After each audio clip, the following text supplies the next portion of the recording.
এখানে তিনটা মন্ত্রী দিন রাত কাজ করে কুল পাবে না যদি সত্যিকার হতে দায়িত্ববোধ থাকে। তাকে এখন তিনটা মন্ত্রিত্ব দিয়ে বসিয়ে দিয়েছে। এগুলো তো 2 দিনের মধ্যেই তো প্রশ্নের সম্মুখীন হয়ে যাবে।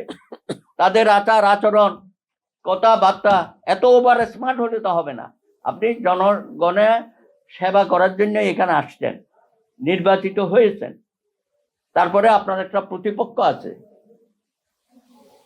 এবং এই প্রতিপক্ষ তো ক্ষমতায় চলে গেছিল।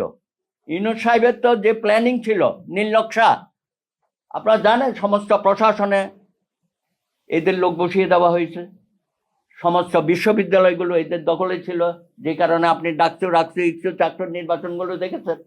গুপ্ত যারা ছিল এরা তো এখন সামনে চলে আসছে। তারপরে আপনি আমাদের আইন আদালত পাড়ায় সব জায়গায় তাদের প্ল্যানেই ছিল যে ক্ষমতায় আসবে সব সেট আপ করে রাখা, এবং যেগুলো চুক্তিভিত্তিক দেখছেন এখন খুব দ্রুততম সময়ে সরকার এগুলো করছে।